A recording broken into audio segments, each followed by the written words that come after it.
Hello everyone, welcome to Magnet Brains, जहां आपको 100% free of cost education provide की जाती है। मतलब स्टूडेंट्स यहाँ आपको एक या दो चैप्टर पढ़ने के बाद में किसी भी तरीके का कोई पेमेंट करने की नीड नहीं होती है। सो इसी अच्छी बात से स्टार्ट करते हैं आज की इस वीडियो को। This is Barkha Gupta, your IP educator for class 12th। और आज की इस वीडियो में हम क्या डिस्कस करने वाले हैं? आज इस वीडियो में हम डिस्कस करने वाले हैं chapter number 5 class 12th IP का, इंटरनेट एंड वेब का एक्सरसाइज। मतलब कि इंटरनेट एंड वेब चैप्टर हम पूरा कंप्लीट कर चुके हैं और आज इस वीडियो में हम उस चैप्टर के बाद जो आपको एनसीईआरटी क्वेश्चंस दिए रहते हैं, जो एक्सरसाइज दी रहती है, बस उसी को यहाँ पे डिटेल में डिस्कस करने वाले हैं, जो कि कहीं ना कहीं बहुत इंपॉर्टेंट पार्ट होता है हर एक चैप्टर का, क्योंकि आपको ये पता चलता है कि इस चैप्टर से किस तरीके से क्वेश्चंस आने वाले हैं, क्या एमसीक्यूज फिलअप्स किस तरीके से बनने वाले हैं। ठीक है, सो एक्सरसाइज समझने के पहले होप आप सभी ने पूरी वीडियो देख ली होगी सारे इस चैप्टर्स की, क्योंकि कहीं ना कहीं ये चैप्टर क्या है, हमारा थ्योरेटिकल बेस्ड चैप्टर है, राइट, जिसमें हमने बहुत सारी चीजों को पढ़ा इंटरनेट से रिलेटेड, वेब से रिलेटेड, जैसे कि नेटवर्क क्या होता है, कैसे फॉर्म होता है, कितने टाइप के नेटवर्क होते हैं, क्या क्या टोपोलॉजीज होती हैं जो नेटवर्क में होती हैं।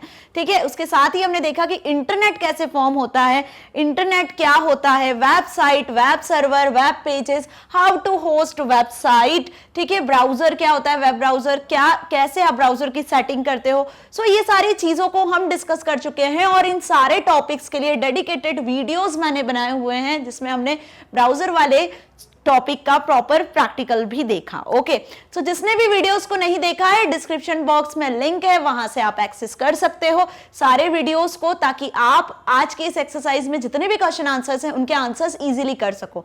सो एक्सरसाइज में जो भी क्वेश्चन आंसर्स हैं उन्हें करने के लिए आपको पहले चैप्टर में क्या है, हर एक वीडियोस में मैंने क्या समझाया है, वो पता तो होना चाहिए, राइट, तभी तो आप आंसर इजीली कर पाओगे, है ना। सो होप आप सभी ने वीडियोस देखी होंगी। तो आज की इस वीडियो को बिना कोई डिले किए स्टार्ट करते हैं, जिसमें पहला क्वेश्चन है fill in the blanks. Okay, मतलब कुछ फिलअप्स हैं। ओके, तो अब ये पूरा उसी चैप्टर पर बेस्ड है, जिसमें पहला फिलअप है, to transmit data for sharing on a network it has to be divided into smaller chunks called. Data को इंटरनेट में, नेटवर्क में शेयर करने के लिए जो डेटा होता है, लार्ज अमाउंट में जो आपकी फाइल होती है, उसको स्मॉलर चंक्स में डिवाइड किया जाता है। ठीक है ना, ये बताया था मैंने कि इंटरनेट में जो डेटा ट्रांसफर होता है नेटवर्क में, वो डेटा जो ट्रांसफर हो रहा है वो स्मॉल स्मॉल चंक्स में होता है, जिसे हम क्या कहते हैं, each and every small chunk is known as packets. क्या कहते हैं उन्हें? हम पैकेट्स कहते हैं। ठीक है, so next is the set of rules that decide the functioning of a network is called।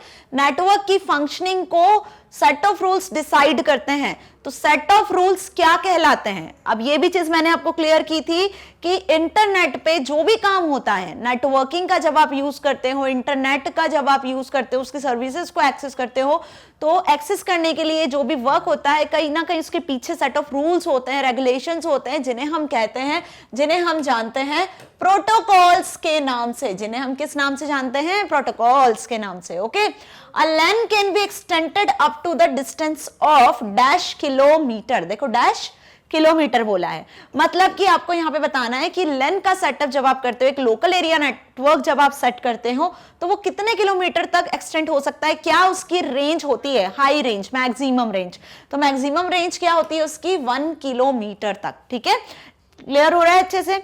Okay, so LAN के पहले जो होता है वो होता है पर्सनल एरिया नेटवर्क। ठीक है, जो कि आप एक घर में फॉर्म कर सकते हो, है ना, एक रूम के अंदर जो नेटवर्क फॉर्म होता है, जैसे जिसमें आपने मोबाइल फोन, लैपटॉप, पीसी को कनेक्ट किया हुआ है, 3-4 डिवाइसेस को, तो वो क्या हो गया? आपका पर्सनल एरिया नेटवर्क हो गया। ऐसे लोकल एरिया नेटवर्क जो हाई रेंज में होता है, अदर देन पेन, जैसे कि हम बोले जो 1 किलोमीटर तक की, मतलब 1000 मीटर तक की रेंज के अंदर जो भी कंप्यूटर डिवाइसेस कनेक्टेड है आपस में, है ना, एक बिल्डिंग के अंदर जो कंप्यूटर्स है, एक स्कूल के अंदर, कोई ऑर्गेनाइजेशन के अंदर, हॉस्पिटल के अंदर जो कंप्यूटर्स कनेक्टेड है ना, वो LAN के अंदर आते हैं। ऐसी मैन होता है मेट्रोपॉलिटन एरिया नेटवर्क, और नेक्स्ट होता है वाइड एरिया नेटवर्क। तो ये क्वेश्चन आपका मैन पे भी बन सकता है, वैन पे भी बन सकता है। क्लियर? तो LAN, मैन, वैन टाइप्स ऑफ नेटवर्क का एक वीडियो मेरा पहले भी है, उसको आप देखो, ताकि उससे रिलेटेड जो भी क्वेश्चन बने आप कर सकते हो। Now the dash connects a local area network to the internet. अब कौन सा डिवाइस है जो इंटरनेट को कनेक्ट करता है ना, लोकल एरिया नेटवर्क को कनेक्ट करता है। इंटरनेट की कनेक्टिविटी के लिए हम कौन सा नेटवर्किंग डिवाइस का यूज करते हैं, राउटर का यूज करते हैं, ठीक है ना। राउटर, मॉडेम, ये सब नेटवर्किंग डिवाइस है, सबके बारे में हमने डिटेल में पढ़ा था, hub, switch, router, modem, gateway. Okay, so इनमें राउटर जो होता है वो आपको वायर्ड एंड वायरलेस दोनों कनेक्टिविटी प्रोवाइड करता है। इसमें कुछ स्विचेस होते हैं जो वायर्ड कनेक्टिविटी के लिए होते हैं, बाकी साथ ही आपको वायरलेस कनेक्टिविटी, वाईफाई जैसी फैसिलिटी भी देता है, जिसका यूज करके आप कंप्यूटर डिवाइसेस को, लैपटॉप, पीसी, मोबाइल जैसे डिवाइसेस को इजीली इंटरनेट से कनेक्ट कर सकते हो। सो इसका स्क्रीनशॉट आप ले सकते हो। देखो यहाँ पे चारों फिलअप मैंने फिल कर दिए हैं एंड होप ये बहुत ईजी है, समझ भी आए होंगे। नाउ नेक्स्ट फिलअप क्या दिया हुआ है, the dash topology is of hierarchical nature. अब टोपोलॉजी क्या हो गई, टोपोलॉजी हो गई arrangement of computers in network. Network में जो कंप्यूटर्स है वो किस तरीके से अरेंज है, तो उनका ऑर्गेनाइजेशन, उनका अरेंजमेंट कहलाता है टोपोलॉजी। तो हायरार्किकल स्ट्रक्चर में, हायरार्किकल नेचर में कौन से टोपोलॉजी में कंप्यूटर्स अरेंज्ड होते हैं, तो उस टाइप के नेटवर्क को, उस टाइप के टोपोलॉजीज को हम क्या कहते हैं, ट्री टोपोलॉजी या फिर हाइब्रिड टोपोलॉजी, है ना। हाइब्रिड और ट्री टोपोलॉजी ऐसी टोपोलॉजी होती है जिसमें हायरार्किकल वे में कंप्यूटर्स अरेंज होते हैं। जैसे सपोज यहाँ पे एक मेन कंप्यूटर होता है जिससे फिर 3 कंप्यूटर्स कनेक्टेड होते हैं, फिर इसके बाद इसके फिर फर्दर इसमें जो होते हैं वो कंप्यूटर्स कनेक्टेड होते हैं। तो इस तरीके से जो नेटवर्क फॉर्म होता है इस टोपोलॉजी का यूज करके, वो क्या कहलाता है, ट्री टोपोलॉजी या फिर हाइब्रिड। अब हाइब्रिड में क्या होता है, सपोज इसकी जो एक ब्रांच है यहाँ पे क्रिएट हो गई एक बस टोपोलॉजी, ठीक है, तो ये बन गया क्या आपका हाइब्रिड टोपोलॉजी। ओके, अब यहाँ पे 2 कंप्यूटर्स इन्होंने इस तरीके से कनेक्ट कर दी, तो एक रिंग फॉर्म करते हैं, एक रिंग के फॉर्म में, स्टार के फॉर्म में कंप्यूटर्स कनेक्टेड हो सकते हैं, है ना। तो हाइब्रिड और ट्री टोपोलॉजी में ही हायरार्किकल फॉर्म में, एक ट्री लाइक स्ट्रक्चर में कंप्यूटर्स अरेंज्ड होते हैं। Okay, dash is a standard naming convention used for accessing resource over the internet. Internet पे, सर्वर पे जो रिसोर्सेज होते हैं वो किस नाम से होते हैं, उस नेमिंग कन्वेंशन को क्या कहते हैं हम, जिस नाम से आप इंटरनेट पे जो रिसोर्सेज है, वेबसाइट्स है, वेब पेजेस है, उन्हें एक्सेस करते हैं, उसे हम कहते हैं, उस नाम को URL या फिर वेब एड्रेस, ठीक है, यूनिफॉर्म रिसोर्स लोकेटर या फिर यूनिक वेब एड्रेस के नाम से भी जानते हो या फिर डोमेन नेम के नाम से भी जानते हो। ओके, बट हम URL के फॉर्म में ही एक्सेस करते हैं, right. Dash is a collection of related web pages. Related web pages का कलेक्शन क्या कहलाता है, रिलेटेड वेब पेजेस का कलेक्शन कहलाता है वेबसाइट। क्या कहलाता है, वेबसाइट। तो एक वेबसाइट में मल्टीपल वेब पेजेस होते हैं, जिसमें सबसे पहला जो वेब पेज होता है उसे हम कहते हैं home page. The first page of a website is called home page. ऐसा भी फिलअप आ सकता है। Okay, dash is a computer that provide services to other programs और कंप्यूटर्स, है ना। क्या पूछा है, a dash is a computer that provide services to other programs और कंप्यूटर। कौन सा कंप्यूटर है जो अदर जो भी है, अदर जो प्रोग्राम्स है, कंप्यूटर्स हैं, उन्हें सर्विस प्रोवाइड करता है। तो यहां पर सर्वर वो कंप्यूटर सिस्टम होता है जो अदर प्रोग्राम्स और कंप्यूटर्स को सर्विस प्रोवाइड करता है, ठीक है, ये पता है ना इंटरनेट पे। ओके, सो यहां तक अच्छे से समझ में आ गया, फिलअप सारे क्लियर है। Next, now next question is expand the following, ठीक है। अब आपको फुल फॉर्म्स लिखना है, क्लियर, जिसमें पहला है ARPANET, ARPANET। तो ARPANET का क्या फुल फॉर्म हुआ, advance research projects agency network. अब ये क्या है ARPANET, सभी को पता है अच्छे से कि पहला नेटवर्क 1969 में जो फॉर्म किया गया था, जिस एजेंसी ने फॉर्म किया था, वो एजेंसी थी ARPA, advance research project agency, ठीक है। कहां पर, यूएस में डिफेंस डिपार्टमेंट में 2 यूनिवर्सिटी थी, university of California and university of उटा। इन दोनों यूनिवर्सिटी के कंप्यूटर्स को आपस में कनेक्ट करने के लिए एक नेटवर्क बनाया था 1969 में, जो कि पहला नेटवर्क था, जिसका नाम है ARPANET, और इसका फुल फॉर्म आपको याद कर लेना है, advance research project agency network. देखो ये जनरल नॉलेज का क्वेश्चन भी है, आपसे किसी कॉम्पिटिटिव में भी पूछा जा सकता है। Okay, next is ISP। ISP का क्या फुल फॉर्म होता है, तो इंटरनेट की कनेक्टिविटी आपको कौन सी ऑर्गेनाइजेशन प्रोवाइड करती है, कौन सी कंपनी प्रोवाइड करती है, उसको ISP कहते हैं। तो internet service provider is the full form of ISP।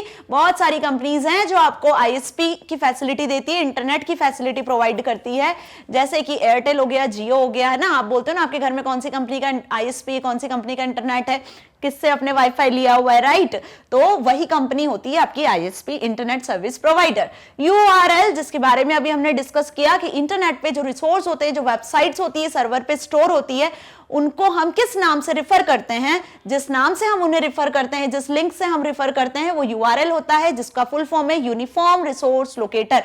ये तीनों इंपॉर्टेंट है बेटा, याद कर लेना इसको, ठीक है। इंपॉर्टेंट मतलब कि एग्जाम पॉइंट ऑफ व्यू से इंपॉर्टेंट है, जनरल नॉलेज के लिए भी इंपॉर्टेंट है। Okay, next question, name the device for the following. अब यहाँ पे आपको कुछ लिखा हुआ है, कोई वर्किंग लिखी हुई है, इसके अकॉर्डिंग कौन सा नेटवर्किंग डिवाइस यूज होता है बताना है। It stands for modulator, demodulator. Modulator और डीमॉड्यूलेटर का क्या शॉर्ट फॉर्म है? मॉड्यूलेटर और डीमॉड्यूलेटर का काम होता है सिग्नल्स को मॉड्यूलेट डीमॉड्यूलेट करना। इंटरनेट पे कनेक्टिविटी के बाद जो डिजिटल सिग्नल्स होते हैं, कंप्यूटर कौन से सिग्नल समझता है, कंप्यूटर किस में वर्क करता है, डिजिटल डेटा के फॉर्म में वर्क करता है, डिजिटल डेटा को समझता है, डिजिटल सिग्नल्स को समझता है जो 0-1 में होते हैं। तो डिजिटल सिग्नल्स मॉडेम के थ्रू होते हुए टेलीफोन लाइंस तक पहुंचते हैं। तो जब वो टेलीफोन लाइंस में जाते हैं तो डिजिटल ही नहीं जाते हैं, कन्वर्ट हो जाते हैं, मॉड्यूलेट हो जाते हैं किसमें, एनालॉग सिग्नल्स में। फिर वो वापस जब दूसरे सिस्टम के मॉडेम तक जाते हैं तब वो डीमॉड्यूलेट हो जाते हैं डिजिटल सिग्नल्स में। तो मॉड्यूलेटर और डीमॉड्यूलेटर का काम कौन करता है, इसका क्या फुल फॉर्म हुआ, शॉर्ट फॉर्म हुआ मॉडेम। तो मॉडेम वो डिवाइस होता है, नेटवर्किंग डिवाइस, जो मॉड्यूलेशन और डीमॉड्यूलेशन का काम करता है, ठीक है। तो इसको किसी भी तरीके से पूछ सकते हैं। मॉडेम का फुल फॉर्म पूछेंगे तो मॉड्यूलेटर डीमॉड्यूलेटर लिखना, और मॉड्यूलेटर डीमॉड्यूलेटर किस पर स्टैंड है, तो मॉडेम पर स्टैंड है। Okay, it regenerates the signal. अब यदि लार्ज नेटवर्क है और यदि किसी सिस्टम ने कोई डेटा सेंड किया है तो वो डिजिटल सिग्नल्स के फॉर्म में ट्रांसमिट होता है, और यदि बीच में कहीं सिग्नल्स वीक होने लगते हैं रिसीवर तक पहुंचने के पहले, तो उन सिग्नल्स को वापस से रीजनरेट कौन सा डिवाइस करता है, कौन सा नेटवर्किंग डिवाइस होता है, वो होता है रिपीटर। रिपीटर का काम होता है सिग्नल्स को वापस रीजनरेट करना, रीओरिजिनेट करना, ताकि रिसीवर तक वो ओरिजिनल फॉर्म में पहुंच सके जो भी डेटा ट्रांसफर हो रहा है। ओके, तो मॉडेम का काम होता है मॉड्यूलेशन डीमॉड्यूलेशन का, digital to analog, analog to digital conversion का, और रिपीटर का काम होता है सिग्नल्स को रिपीट करने का, रीजनरेट करने का। ओके, डिफरेंस बिटवीन, अब आपको यहां पर कुछ डिफरेंसेस लिखना है। तो सबसे पहला डिफरेंस है मैन एंड वेन। मैन और वेन क्या है, टाइप ऑफ नेटवर्क है, जिसमें हमने 3 टाइप के नेटवर्क देखे थे, land, man and when, local area network, metropolitan area network and wide area network. तो होप आपको वो अच्छे से समझ में आए हैं। यदि समझ में आए तो ये डिफरेंस आप खुद से इजीली लिख सकते हो। अब देखो डिफरेंस वाला जो क्वेश्चन है उसको आप कॉलम वाइज भी लिख सकते हो डिफरेंस इस तरीके से, ठीक है, या फिर आप उसे कैसे लिख सकते हो, इस तरीके से पॉइंट वाइज भी लिख सकते हो, ठीक है। तो पहला तो डिफरेंस हम ये बना देंगे कि मैन और वेन में क्या डिफरेंस हो गया, इनके फुल फॉर्म की मेट्रोपॉलिटन एरिया नेटवर्क पे स्टैंड है ये, और इसका फुल फॉर्म है वाइड एरिया नेटवर्क। दूसरा, नाम से समझ में आ रहा है, मेट्रोपॉलिटन एरिया नेटवर्क वो नेटवर्क जो एक सिटी में होता है, सिटी में जो कंप्यूटर्स को कनेक्ट करता है, ठीक है, वो मेट्रोपॉलिटन एरिया नेटवर्क हुआ। जो ग्लोबली है ना, अक्रॉस कॉन्टिनेंट जितने सारे कंप्यूटर्स कनेक्टेड होते हैं, कंट्री टू कंट्री हम बोल सकते हैं, वो वाइड एरिया नेटवर्क होता है, ठीक है। इसके बाद इनकी रेंज आप यहां स्पेसिफाई कर सकते हो, इसकी कोई लिमिट नहीं होती है ना, इसकी लिमिट आप बोल सकते हो कि 100 किलोमीटर तक इसकी रेंज हो सकती है। ओके, 100 किलोमीटर तक, राइट। तो एक पॉइंट ये हो जाने वाला है। अब इसके बारे में अपन पढ़ लेते हैं, clear. So metropolitan area network, these are the network that link computer facilities within a city. Okay, वही लाइन है। Wide area network are the network spread over a large distance, say across countries or even continents. It can even include a group of LANs connected together. मतलब man में भी बहुत सारे LAN connected हो सकते हैं और वैन में बहुत सारे LAN और मैन दोनों कनेक्टेड हो सकते हैं। इसका एग्जाम्पल यदि देखा जाए तो टीवी केबल जो कनेक्शन होता है वो इसके अंदर आ जाता है, और वैन का यदि एग्जाम्पल देखें तो internet is the best example of वैन। एक्चुअली वाइड एरिया नेटवर्क से ही तो इंटरनेट फॉर्म हुआ है। ओके, समझ में आ गया अच्छे से। तो डिफरेंस लिख लोगे, ये डिफरेंस 3 में आए, 4 में आए, 5 नंबर में आए, कैसे भी आए आपको अच्छे से लिखकर आना है। Okay, next, website and web pages. अब वेबसाइट और वेब पेजेस में क्या डिफरेंस है, बहुत अच्छे से सभी को क्लियर होगा, है ना, क्योंकि वेबसाइट और वेब पेज दोनों पे एक एक वीडियो मैंने बनाया हुआ है डेडिकेटेड, राइट। वेब पेज क्या हुआ, पहले वेब पेज समझ लेते हैं। वेब पेज क्या होता है, वो डॉक्यूमेंट होता है जो इंटरनेट पे स्टोर होता है। पहली बात, इंटरनेट पे जो डॉक्यूमेंट स्टोर होता है वो स्पेशलाइज्ड लैंग्वेज में लिखा होता है, जैसे HTML, CSS, जावास्क्रिप्ट, PHP, है ना, ASP.NET, इन लैंग्वेजेस का यूज करते हैं हम इंटरनेट पे वेब पेज को क्रिएट करने के लिए, ठीक है, स्टोर करने के लिए। अब ये वेब पेज लिंक्ड हो जाते हैं जब एक गोल को ध्यान में रखकर, एक मोटिव को ध्यान में रख के जब बनाए जाते हैं, और एक से ज्यादा जब वेब पेजेस को आप लिंक करते हो हाइपर लिंक के फॉर्म में, तब बन जाती है वेबसाइट, ठीक है। तो website is a collection of multiple web pages that are interlinked together, okay. अब वेबसाइट भी समझ में आ गया और वेब पेज भी समझ में आ गया। इन्हें हम एक्सेस करते हैं कहां से, वेब सर्वर से। वेब सर्वर पे ये स्टोर कैसे होते हैं, यूनिक IP एड्रेस के साथ, यूनिक इनके URL नाम के साथ, डोमेन नेम के साथ स्टोर होते हैं, okay. So a website is composed of a group of web pages linked together. ये वेबसाइट की बात हुई। A website refers to a central location of a web server that contains more than one pages.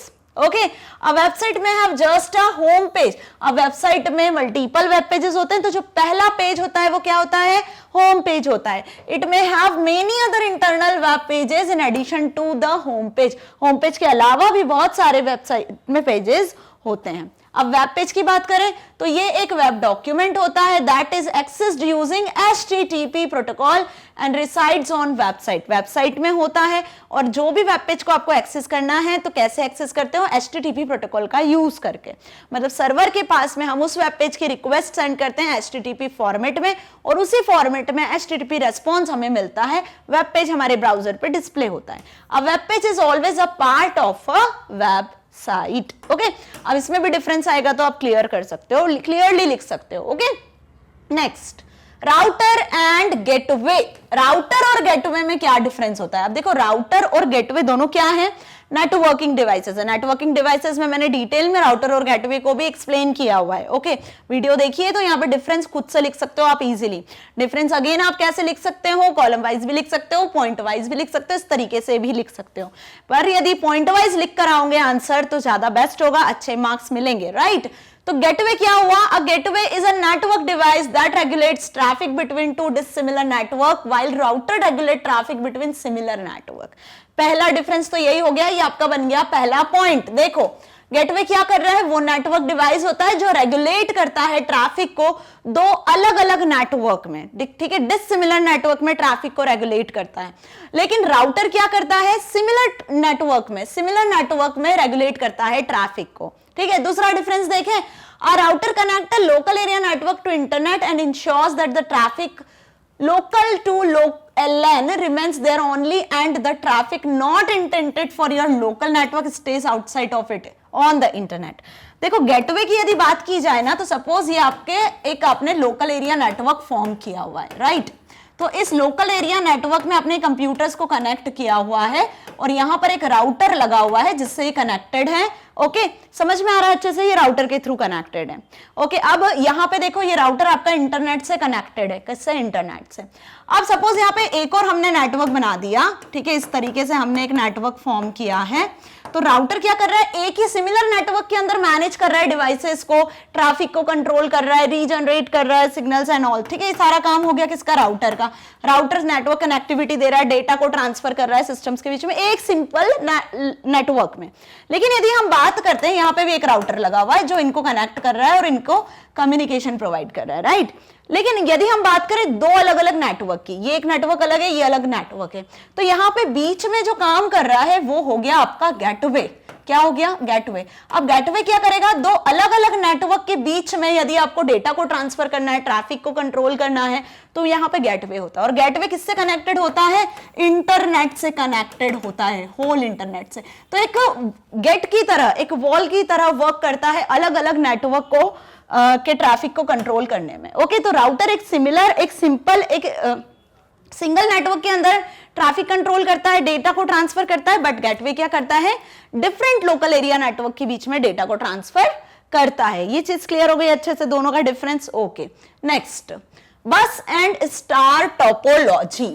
क्या, बस and star topology. तो topology अभी मैंने clear किया कि नेटवर्क में कंप्यूटर किस तरीके से अरेंज्ड है, रिंग के फॉर्मेट में अरेंज है, स्टार के फॉर्मेट में अरेंज है, बस के फॉर्मेट में अरेंज है, ट्री टोपोलॉजी के फॉर्म में है या हाइब्रिड टोपोलॉजी के फॉर्म में है, मैश टोपोलॉजी में है, किस तरीके से अरेंज्ड है, उनका अरेंजमेंट टोपोलॉजी कहलाता है, जिसमें बस और स्टार दो टोपोलॉजीज हमने देखी थी, उनके बीच में आपको यहाँ डिफरेंस लिखना है।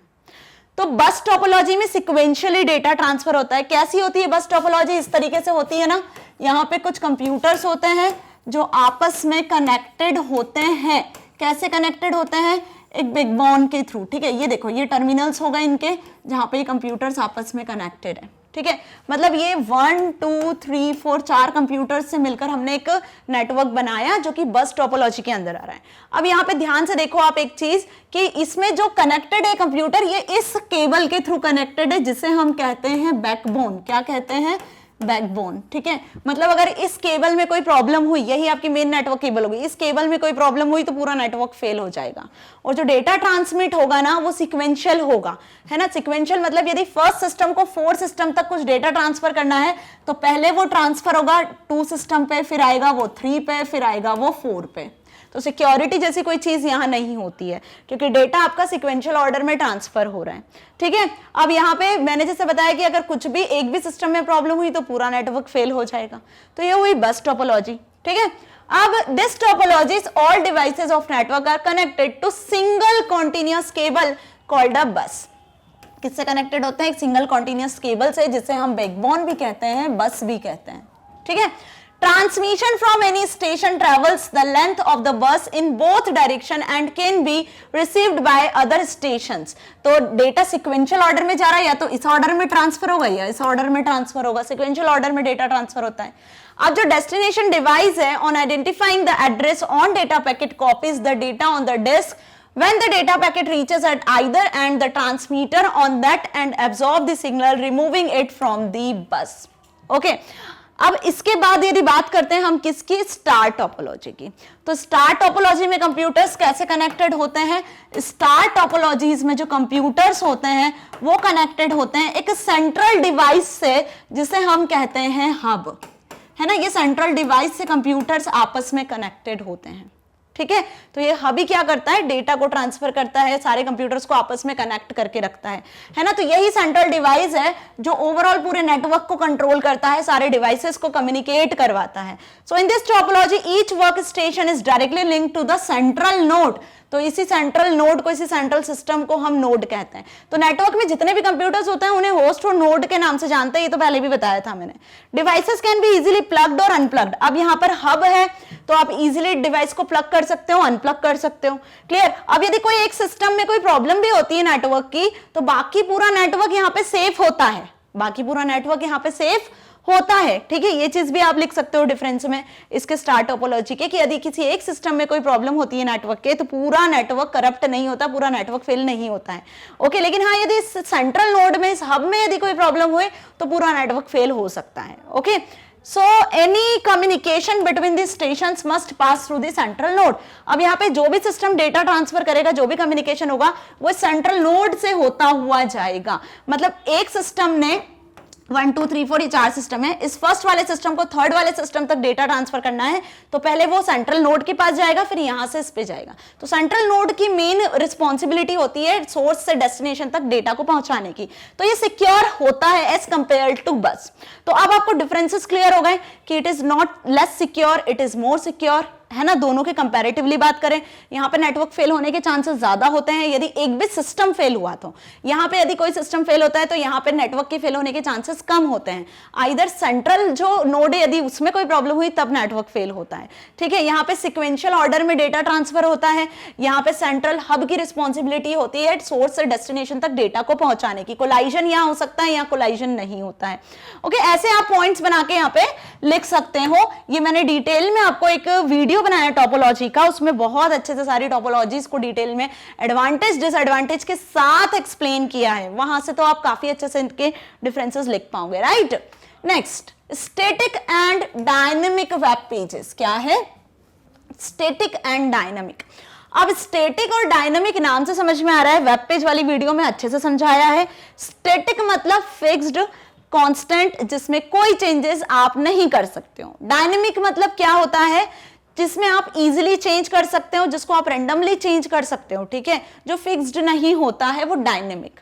तो यहाँ पे वेब पेजेस दो टाइप के हुए, स्टैटिक और डायनेमिक। मतलब वो वेब पेजेस जो एक बार बन गए तो फिक्स्ड हो गए, उसमें आप चेंजेस नहीं कर सकते हो। उसमें यदि चेंजेस करना है तो उसके लिए आपको वापस से वेब पेजेस या वेबसाइट को रीडिजाइन करना पड़ेगा, तो वो स्टैटिक वेब पेज हुए।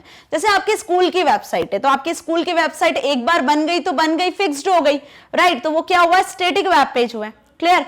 तो इसी तरीके से वो स्टैटिक हुआ। अब यदि डायनेमिक वेब पेज की बात करते हैं तो जिसमें time to time daily regularly updations होते रहते हैं जिस वेब पेज में, वो डायनेमिक हुए। जैसे कि डेली डेट चेंज करना, वेदर चेंज करना, टेम्परेचर चेंज करना, ये तो चेंज होता रहता है ना, हर दिन हर पल चेंज होता रहता है। तो जिस वेबसाइट में, जो वेबसाइट वेदर टेम्परेचर को ट्रैक करती है, तो वहां पे ये इंफॉर्मेशन चेंज होती रह रही है, ठीक है, वो रियल टाइम में चेंज हो रही है इंफॉर्मेशन, तो वो हो गए आपके डायनेमिक वेब पेजेस, ठीक है। अब जैसे ऑनलाइन शॉपिंग की बात करें तो हर यूजर, कोई सा भी यूजर हो, वो अपने अकॉर्डिंग ऑनलाइन शॉपिंग वेबसाइट्स का यूज करता है। मुझे कोई बुक परचेज करनी है तो मैं बुक्स वाले सेक्शन को एक्सेस करूंगी वेबसाइट के, है ना। आपको यदि कोई टी शर्ट या शर्ट परचेज करनी है तो आप online shopping, same online shopping app में उसको एक्सेस करोगे, ठीक है। आप कुछ ऑर्डर करोगे, डेट डालोगे सारी। तो ये जो चीजें हैं डिफरेंट डिफरेंट यूजर के अकॉर्डिंग, डिफरेंट डिफरेंट चॉइसेस के अकॉर्डिंग वेबसाइट में यदि चेंजेस हो रहे हैं तो वो डायनेमिक वेब पेजेस हुए, डायनेमिक वेबसाइट्स हुई।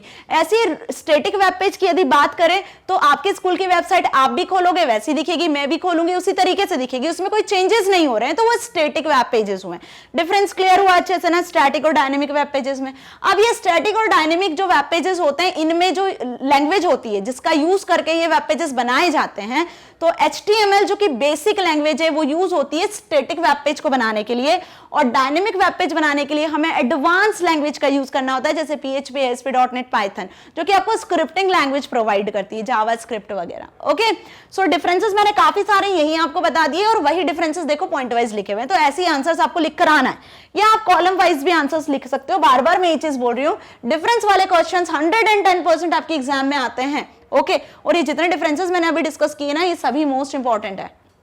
सो स्टैटिक वेब पेज की बात करें तो the content on the server is served up to any visitor the same every time. जब भी कोई यूजर किसी वेबसाइट के कंटेंट को, वेब पेज को देखता है तो हर टाइम वो सेम ही रहता है, बदलता नहीं है, तो स्टैटिक हुआ। कंटेंट सिंपल HTML कोड, बनता किससे है, सिंपल HTML कोड से बनता है। Require no additional special software, इसके लिए कोई स्पेशल सॉफ्टवेयर की नीड नहीं होती है।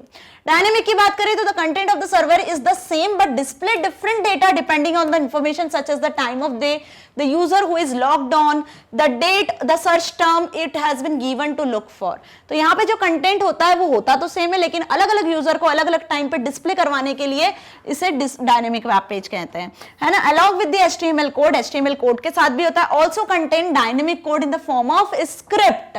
ओके, समझ में आया।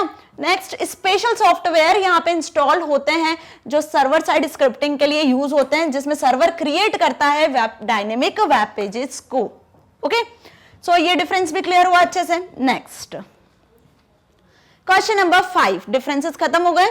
Define a network, what is the need of forming a network. अब सबसे पहले तो नेटवर्क क्या होता है और क्या नीड है नेटवर्क को फॉर्म करने की। तो सिंपल सी बात है कि जब आप एक से ज्यादा कंप्यूटर्स को कनेक्ट करना चाहते हो और वो कंप्यूटर्स आपस में फाइल को शेयर कर सके, रिसोर्सेस को शेयर कर सके, है ना, एक्सपेंसिव भी ना हो, आपकी कॉस्ट बचे, आपका टाइम बचे, तो इसके लिए हमें जरूरत पड़ी नेटवर्क की। क्लियर, जिसमें आपने क्या करा कि आपने अपना मैनुअल वर्क कम किया, ठीक है, आपको मैनुअल ट्रैवल कम करना पड़ रहा है, और आप कंप्यूटर्स में, घर बैठे कंप्यूटर्स के फॉर्म में, नेटवर्क के फॉर्म में क्या कर पा रहे हो, काम को कर पा रहे हो।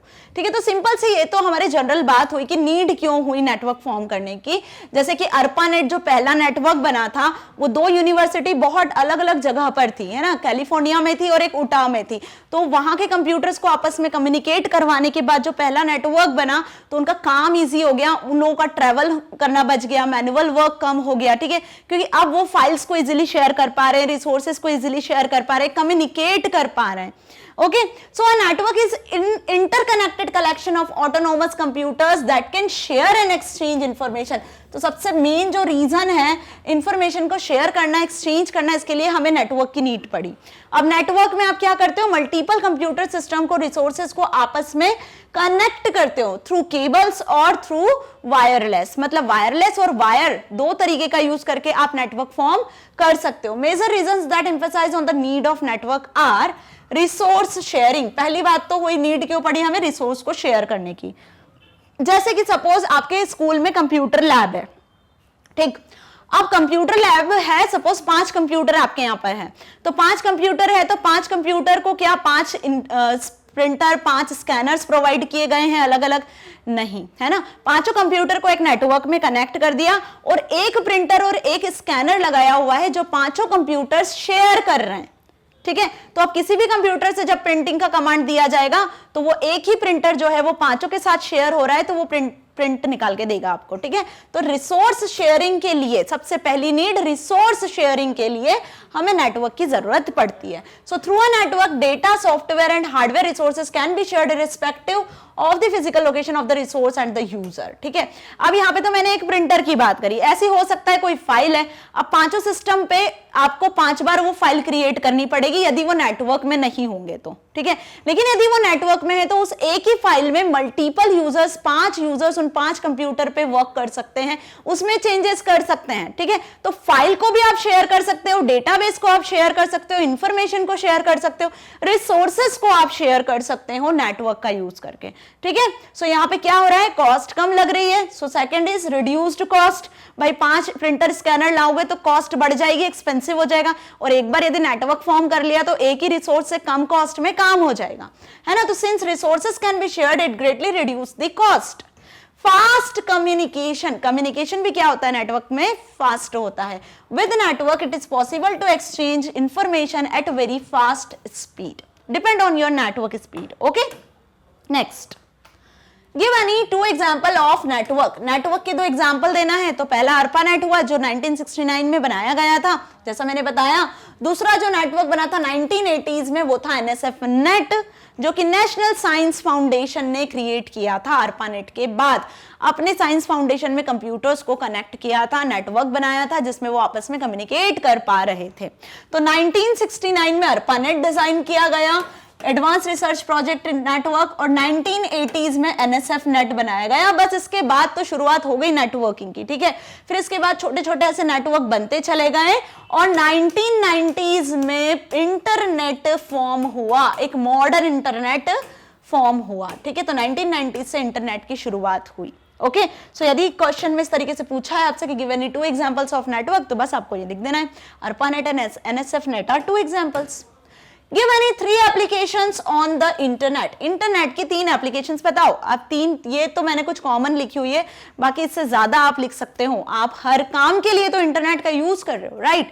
बिल पे करना है, शॉपिंग करना है, चैटिंग करना है, स्कूल का वर्क सबमिट करना है तो आप इंटरनेट की एप्लीकेशंस का यूज कर रहे हो, कहीं घूमने जाना है, रिजर्वेशन करना है तो आप इंटरनेट का यूज कर रहे हो, ठीक है। आपको वीडियोस देखना है, पढ़ना है घर बैठे तो आप मैग्नेट ब्रेन्स वेबसाइट का यूज कर रहे हो, ठीक है, यूट्यूब चैनल का यूज कर रहे हो। तो लर्निंग के लिए, शॉपिंग के लिए, रिजर्वेशन के लिए, बिल पे करने के लिए, हर एक काम के लिए हम इंटरनेट का यूज कर रहे हैं। तो 3 एप्लीकेशंस आपको यहां लिखनी है, ईमेल, चैट, वीडियो कॉन्फ्रेंसिंग, जो कि आपकी बुक में दी हुई है वही हमने यहां पर लिखी है। बाकी इस आंसर को आप अपने अकॉर्डिंग लिख सकते हो कि ईमेल करने के लिए आप इंटरनेट का यूज करते हो, चैटिंग के लिए यूज करते हो, वीडियो कॉन्फ्रेंसिंग तो पता ही है, वीडियो कॉन्फ्रेंसिंग क्या होता है, जब multiple persons face to face talk कर रहे होते हैं बाय यूजिंग अ कॉल, है ना, तो उसे वीडियो कॉन्फ्रेंसिंग कहते हैं, जिसमें आपको वेबकैम की नीड होती है, सॉफ्टवेयर की नीड होती है, जैसे Skype is the best software for video conferencing. इसके अलावा भी आजकल तो व्हाट्सएप, इंस्टा, फेसबुक सब पे होती है वीडियो कॉन्फ्रेंसिंग, राइट।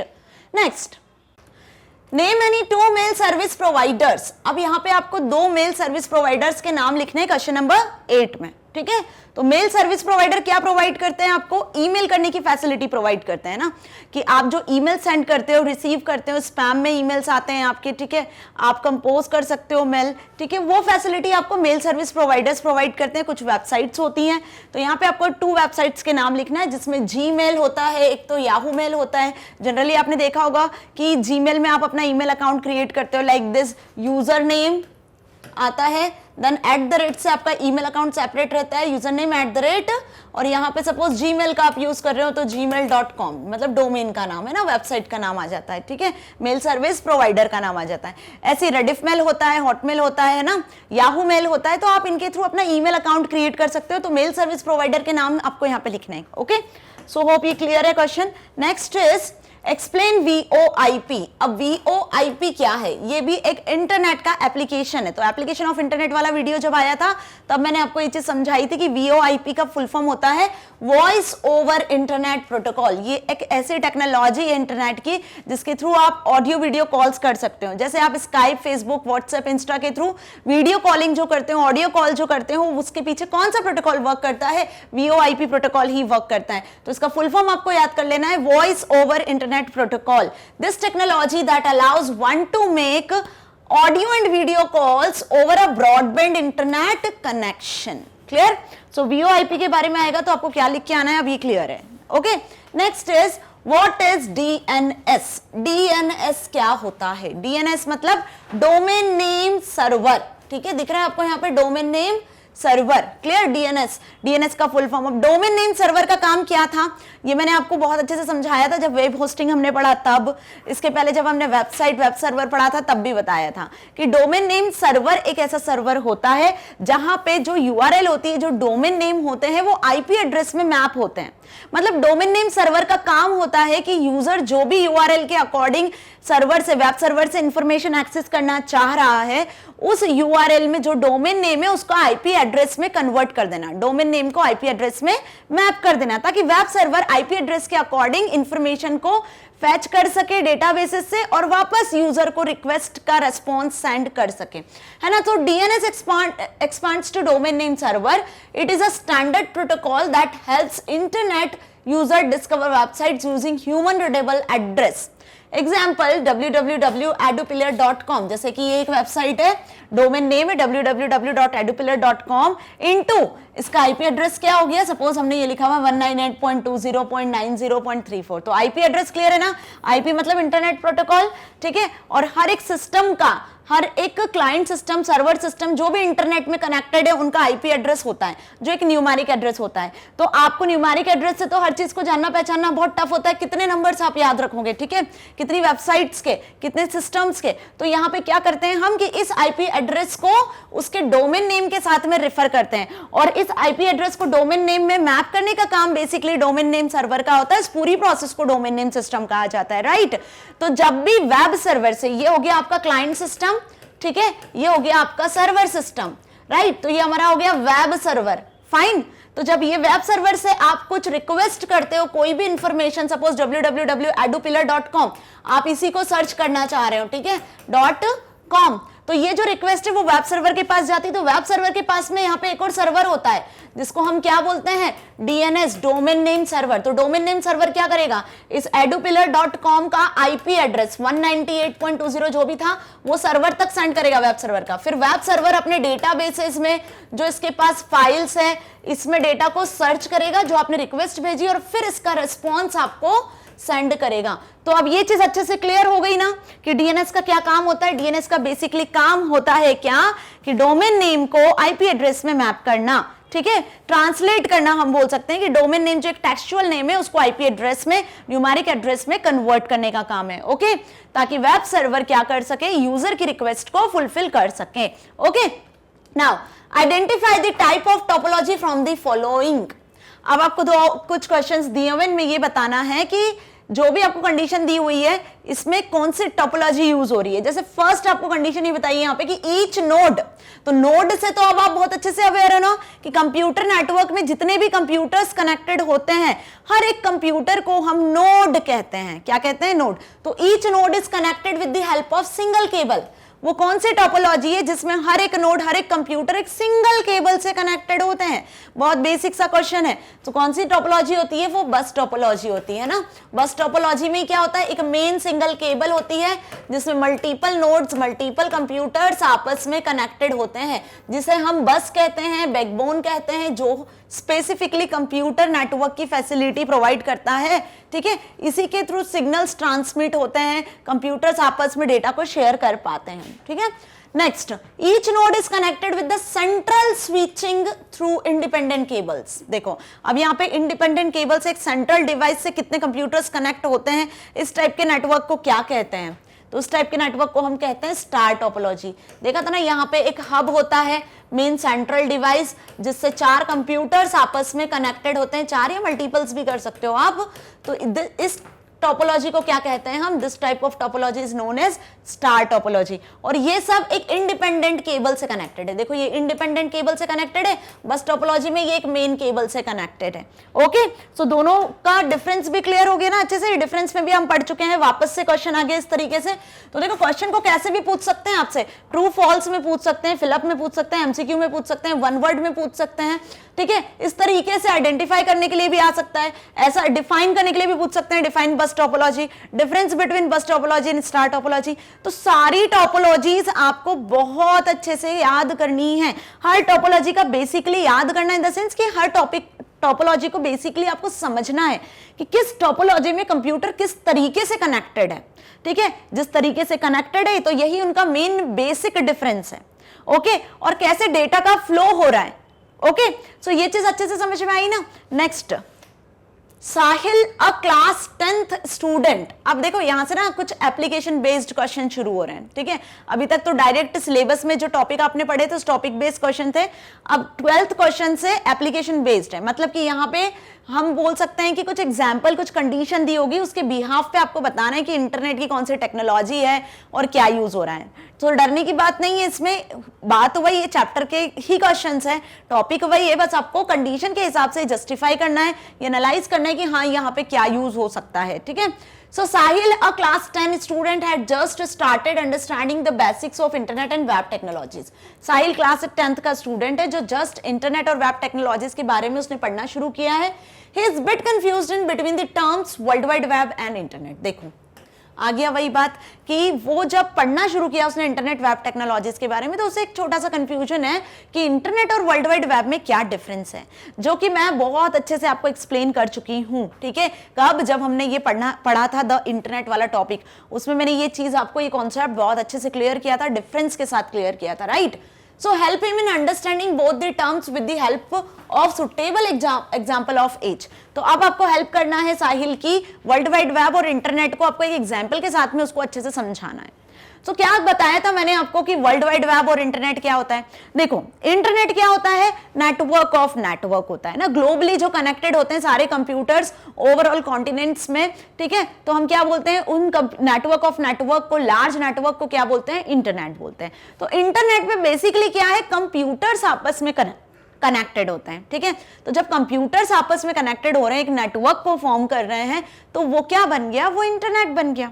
ठीक है, लेकिन वर्ल्ड वाइड वेब क्या बताया था मैंने? वर्ल्ड वाइड वेब एक तरीके से क्या होता है? Set of protocol, set of programs का कलेक्शन होता है। क्या होता है? सेट ऑफ प्रोटोकॉल्स और सेट ऑफ प्रोग्राम्स का कलेक्शन होता है। तो इंटरनेट पे जो डेटा कम्युनिकेट कर रहे हो आप, मतलब डेटा शेयर कर रहे हो, कम्युनिकेशन कर रहे हो आपस में, कंप्यूटर्स फाइल्स को शेयर कर रहे हैं, रिसोर्सेस को शेयर कर रहे हैं। ठीक है, तो ये जो काम है ये कौन कर रहा है? ये किसके बेसिस पे हो रहा है? मतलब पीपल्स आपस में कैसे कम्युनिकेट कर रहे हैं? वर्ल्ड वाइड वेब का यूज करके। तो बात समझ में आ गई कि इंटरनेट पीपल्स को, कंप्यूटर्स को कनेक्ट करता है, लेकिन वर्ल्ड वाइड वेब पीपल्स को कनेक्ट करता है। वर्ल्ड वाइड वेब आपको इंटरनेट पे जो होने वाली सर्विसेज है ना, मिलने वाली सर्विसेज है, उनको प्रोवाइड करता है। तो वर्ल्ड वाइड वेब क्या हुआ? आपको सर्विस प्रोवाइडर हुआ एक तरीके से, जो इंटरनेट पे सर्विस आपको दे रहा है। ठीक है, हर एक सर्विस एक तरीके से एक सर्वर होता है, एक सॉफ्टवेयर होता है, कलेक्शन ऑफ सॉफ्टवेयर्स होता है world wide web. Okay, so while internet is a collection of computers और नेटवर्किंग डिवाइसेस। इंटरनेट क्या है?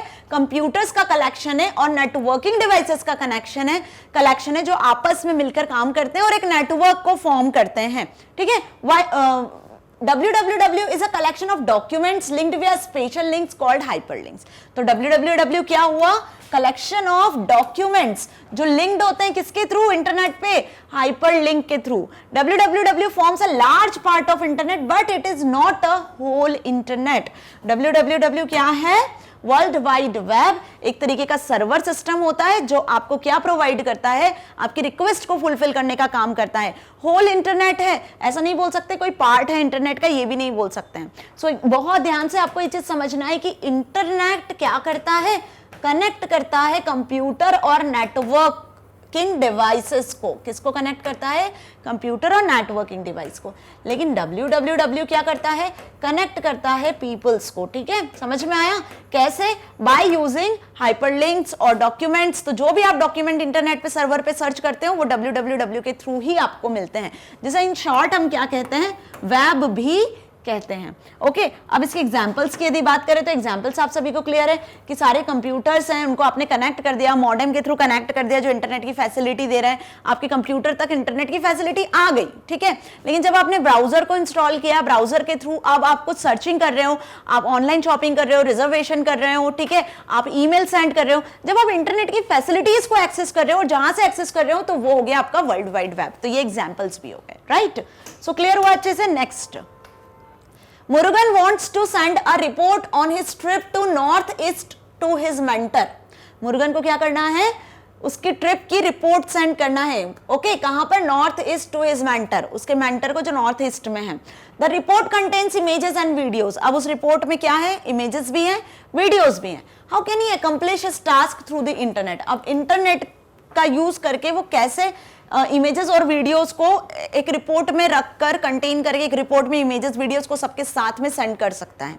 तो इसके लिए क्या करेगा वो? So Murugan can send this things via the email और can also share them through cloud services like drive.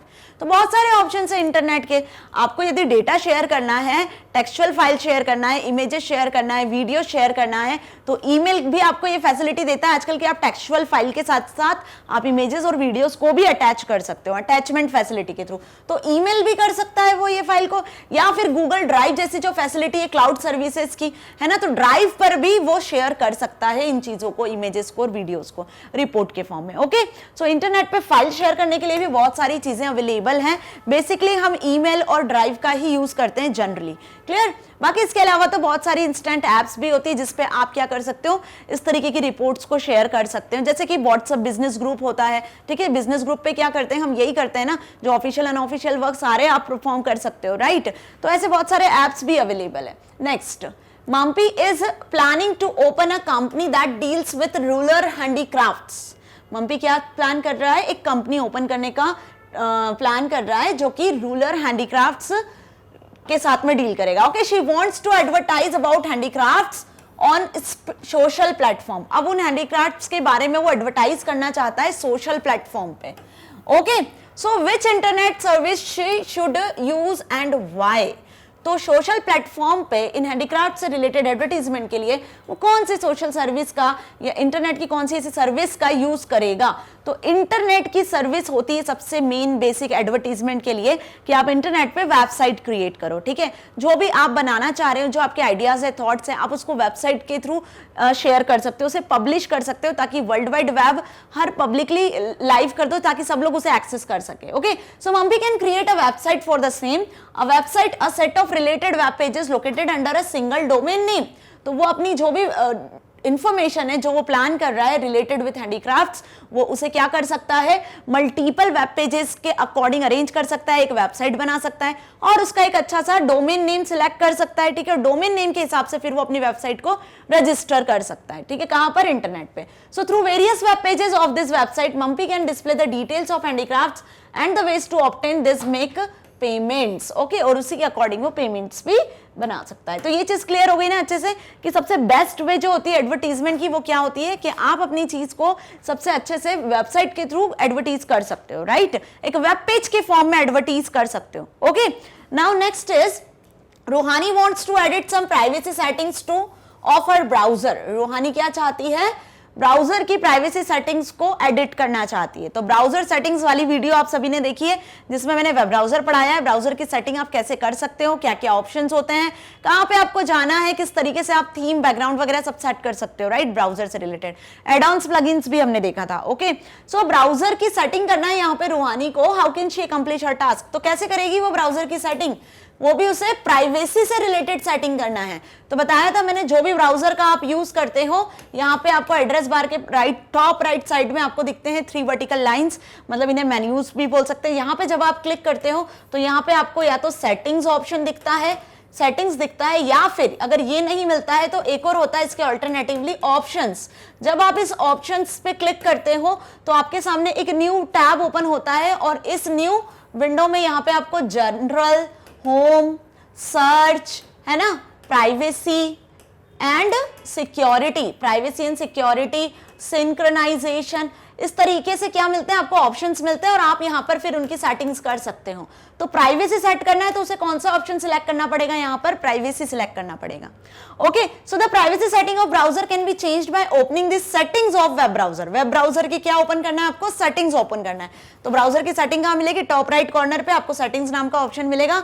यहां पे आपको क्या करना है, कहां जाना है, प्राइवेसी एंड सिक्योरिटी सब ग्रुप पे। तो ये प्राइवेसी एंड सिक्योरिटी वाले सब ग्रुप पे जाना है और वहां से आप प्राइवेसी सेट कर सकते हो। ठीक है, किसकी प्राइवेसी सेट कर सकते हो, वेब ब्राउजर पे आप कुकीज को क्लियर करना है, नहीं करना है, ऑटोमेटिकली आपका जो पासवर्ड है वो सेव रहे, नहीं रहे। ठीक है, आप अपने जो भी ब्राउजर पे अकाउंट क्रिएट है उस अकाउंट से रिलेटेड सेटिंग भी यहाँ से कर सकते हो। सो डिफरेंट टाइप की प्राइवेसी सेटिंग्स आप यहाँ से सेट कर सकते हो। Okay, 16th question. Shubham wants to play a video in his browser but he is not able to do so.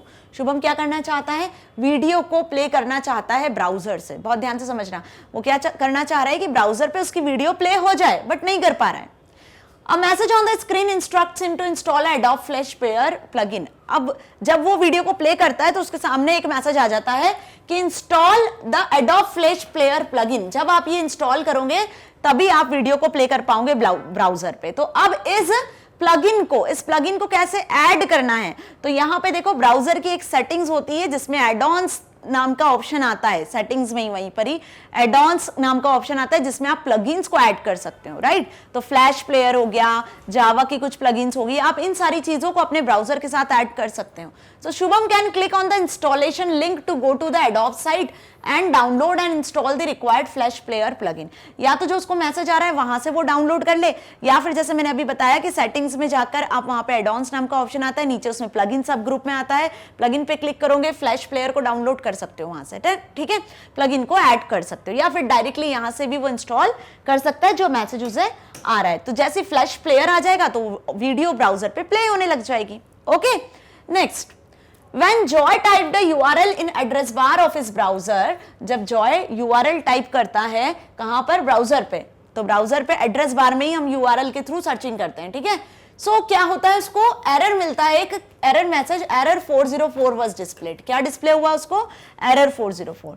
So why did this happen, ये error 404 क्या होता है, ऐसी एरर क्यों आई, है ना, what can be done to avoid it, और इसको अवॉइड करना है आपको, ये एरर नहीं आना चाहिए, इसके लिए आप क्या करोगे। समझ में होता है, जनरली जब आप कोई वेब पेज सर्च करते हो, कोई यूआरएल सर्च करते हो, तो आपको वो वेब पेज डिस्प्ले नहीं होता, वेबसाइट खुलती नहीं है, कुछ इन्फॉर्मेशन डिस्प्ले नहीं होती, ऐसा मैसेज डिस्प्ले हो जाता है, एरर 404 या पेज नॉट फाउंड। ठीक है, तो ऐसा क्यों होता है, इससे कैसे आप रिजॉल्व करते हो इस प्रॉब्लम को। So error 404 happens when the requested page is not found. देखो ये कब आती है एरर, जब पेज आप जो सर्च करने वाले हो सर्वर पे जब वो पेज नहीं मिलता है, वो वेबसाइट जो आप सर्च कर रहे हो सर्वर पे वो नहीं होती है, या आप कोई गलत यूआरएल लिख रहे हो, यूआरएल में आपने कुछ मिस्टेक कर दी है, इन दैट केस सर्वर पे वो चीजें जब नहीं होती है तो आपको इस तरीके की एरर मिलती है। रीजन ये हुआ, if it occurred because of typing mistake, ये टाइपिंग मिस्टेक से भी ऑकर हो सकता है, देन करेक्ट यूआरएल में भी टाइप्ड, तो इसको सॉल्व करने के लिए आपको क्या करना है, यूआरएल को सही तरीके से टाइप करना है। And if it occurred because the requested web page no longer exist, then unless the owner redirect the link or restore the deleted web page, that can be restored। या फिर ऐसा हो सकता है कि जो वेब पेज आप search करने वाले हो वो है ही नहीं सर्वर पे, तो जब तक कि जो वेबसाइट जिसने बनाई है जब तक वो लिंक को रिस्टोर नहीं करेगा, रिडायरेक्ट नहीं करेगा, तब तक वो वेब पेज आपको शो नहीं होगा। तो एरर 404 का मतलब समझ में आ गया कि एरर 404 तभी आती है जब सर्वर पे वो वेब पेज होता नहीं है, और क्यों नहीं होता नहीं है, या फिर हम बोल सकते हैं कि जब आप यूआरएल लिखने में गलती कर रहे हो, टाइपिंग में कोई मिस्टेक कर रहे हो, इन दैट केस इस तरीके की एरर्स आती हैं। ओके, नाउ यहां पे फिनिश होते हैं आपकी एक्सरसाइज के questions. Chapter number 5 internet and web के। सो होप आपको सारे क्वेश्चन के आंसर्स अच्छे से समझ में आए, जो एप्लीकेशन बेस्ड मैंने क्वेश्चंस बताए वो भी समझ में आए, क्योंकि एप्लीकेशन बेस्ड क्वेश्चंस आपकी एग्जाम में जरूर आएंगे। आपका जो पेपर होता है उसके लास्ट में जो लास्ट कुछ 4-5 क्वेश्चंस होते हैं उनमें एप्लीकेशन बेस्ड क्वेश्चंस ही होते हैं, ओके, जो कि ज्यादा मार्क्स में भी पूछे जाते हैं। सो स्टूडेंट, सभी तरीके के क्वेश्चंस आज हमने इस चैप्टर के देख लिए और होप आपको अच्छे से समझ में आए होंगे।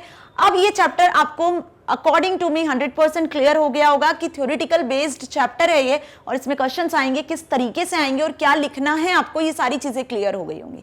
सो वीडियो अच्छी लगी है तो यूट्यूब के साथ साथ इसे एक्सेस कर सकते हो आप magnetbrains.com वेबसाइट से भी। magnetbrains.com टाइप करना है गूगल में, एड्रेस बार में जाके इस तरीके का होम पेज शो होगा। अब यहाँ सिलेक्ट कर लेना है आपको अपनी क्लास 12। जैसे क्लास 12 सिलेक्ट करोगे तो आ जाओगे क्लास 12 की सब्जेक्ट लिस्ट पर, जहां पे आपको सारे सब्जेक्ट शो हो जाना है, जिसमें आपको सिलेक्ट कर लेना है class 12 IP. And now click on watch now. Watch now पे क्लिक करोगे तो आ जाओगे क्लास 12 आईपी के सब्जेक्ट की लिस्ट पर, सॉरी प्रैक्टिकल्स की वीडियोस की लिस्ट पर, ठीक है। अब यहाँ आपको हर एक चैप्टर के प्रैक्टिकल वीडियोस और टॉपिक वाइज वीडियोस सब चीजें मिल जानी है, तो कहीं किसी प्लेटफॉर्म पे जाने की जरूरत नहीं है।